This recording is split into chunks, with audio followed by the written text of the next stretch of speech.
Welcome to this video exploration of dashboards as a means of converting infinite information to actionable knowledge in the climate web. When you first enter the climate web, it is hard to imagine just how much climate change information is available to you.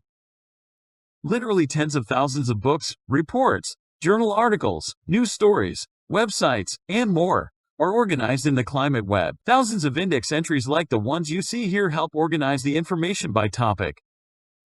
Thousands of topical headings continue the process, organizing topic-specific collections of materials like the hundreds of carbon pricing sources you see organized here, or the hundreds of carbon pricing graphics we've extracted from many of those sources, and then organized in their own right in the climate web, to make it much easier for you to find and explore them. These examples just scratch the surface of how information is organized in the climate web in a relatively basic way. But now, we'll turn to a much more powerful way that the climate web allows you to access actionable knowledge. Dashboards in the climate web are almost limitless in their ability to organize information to meet specific actionable knowledge needs. This 101-level dashboard pulls together a small subset of climate web materials to help you quickly come up to speed on the basics of carbon pricing. This more advanced dashboard, still focused on carbon pricing, helps you explore what experts are forecasting when it comes to carbon pricing. The dashboard pulls together individual reports, as well as a bunch of great graphics extracted from such reports, to make it easy to quickly get your head around carbon price forecasting. This next dashboard may look similar to the previous one, but is focused on a very different carbon pricing topic. This dashboard explores what experts are saying about the level of carbon pricing that would be required to limit climate change to 2 degrees centigrade. The dashboard effectively substitutes for your having to read a whole bunch of reports and papers on the topic, and there are hundreds of such dashboards available to you in the climate web. Of course, carbon pricing is just one of many topics you can explore through dashboards in the climate web. This dashboard quickly brings you up to speed on the implications of climate change for the global wine industry. Through the headings also organized in the dashboard, it is easy to then dig a lot deeper into the topic, should you wish to do so.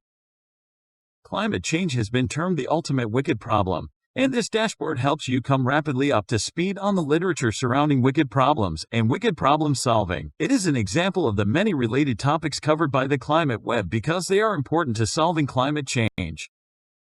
This next dashboard is an entirely different kind of dashboard. It pulls together topical headings in the climate web that are relevant to climate law and litigation. In this dashboard, you would simply have to click on the heading most relevant to you to instantly jump to that spot in the climate web.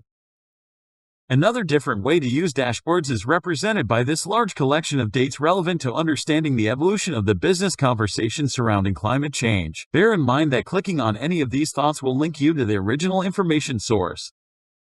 This dashboard pulls together questions and answers relevant to understanding the details of the social cost of carbon. This one dashboard represents more than 100 hours of work reading dozens of papers and reports, and then organizing hundreds of key ideas. It might not answer every question you have, but it gives you a huge head start in exploring what is a very complicated topic.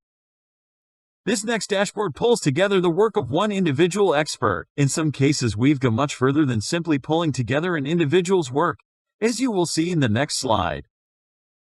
Here you can see how we've extracted many of the key ideas from Suzanne Moser's work and organized them in a dashboard. By scanning these thoughts, you can quickly get a sense of Suzanne's thinking across all the areas she works on.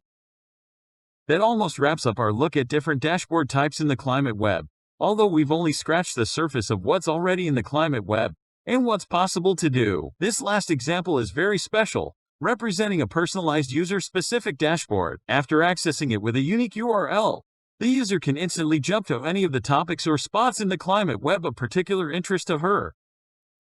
There are many more videos and help-related materials available to you in the climate web pinned to the top of your screen. Thanks for listening.